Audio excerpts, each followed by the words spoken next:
So Barrie Rhind, this is for you, my friend. We're doing a little thing here on Mind Map, and the first thing I'm assuming you went out and downloaded it. If you didn't, you'd go up here to conceptdraw.com. You'd log into your account, which is usually going to be your email. And I see right here, Barrie, that you are texting me right now. So I'm just going to go ahead and do this video very, very quickly and try to connect with you and make sure that you're okay with this. Anyway, what you're going to do when you go out to conceptdraw.com is log into your account. That's going to be your email. If you've forgotten your password, you just forgot the password, blah, blah, blah. They'll send you a new one. You'll log in. What you'll immediately do is come over here and click download. And it's going to be all three components of the Concept Draw Office Suite. So when you do that, you go ahead and just do the classic install. And then I've gone ahead and done that for the updated Concept Draw on this computer. I already had it on my teaching computer, but I just updated it here. Now what I'm going to do is I'm going to go over here and I'm going to go into Concept Draw Office right over here, and I'm going to open up Mind Map.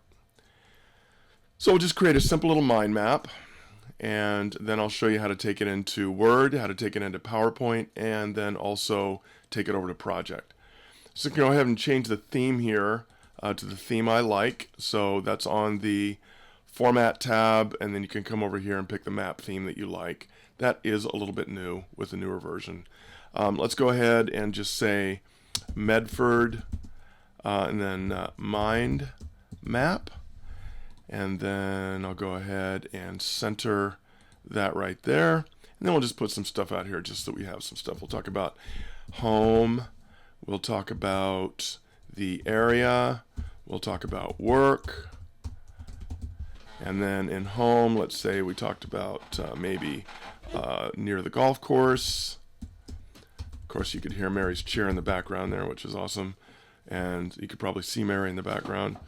Golf course, we'll talk about our yard, we'll talk about our dogs, the general area, we'll talk about the population, we'll talk about recreation, and then work, we'll talk about BBSI, we'll talk about Soul Canyon, let's see, we'll talk about just various volunteer type stuff. So we just got a basic mind map built. So now let's say we want to take this into PowerPoint. PowerPoint is the first usual example that I do. There's two different ways to do this, Barrie. One, you can go over to the File tab. You can drop down here to Export, and then you can just click PowerPoint.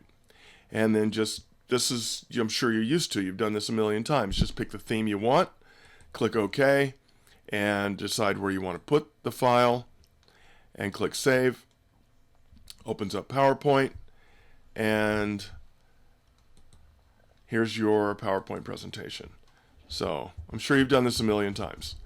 So the same thing with Word. If you go back to your mind map and you want to take it into Word, you can do File, Export, click Microsoft Word, pick a style, and go ahead and save it. I always want you to do that, just like the old days. And then we'll open up Microsoft Word. And there is your mind map as a Word document. Now, if you want to take that same mind map, Barrie, and take it into Project, you're going to come up here on the top and you're going to click Share. And we're going to drop down here into Open Project. Now, I want you to notice before I do this, this is also another option for doing PowerPoint over here and doing Word over here, and also a PDF if you wanted to do that. But we'll go ahead and open it up in Project. We'll say we're going to save the changes to the mind map. Go ahead and save that wherever you want to. Then it'll open up Project, and you can do your project demo, which is doing, gates and phases, interrelationships, all that kind of stuff. So, Barrie, that is a basic demo of how it works now. The stuff is just basically in some different places. If you have any questions on that, please let me know. But I wanted to get you, so I've given you these instructions on your on the text string that we had going, but now you have a little video that'll give you to do that as well. All right, buddy, we'll get you up and going. Talk to you soon.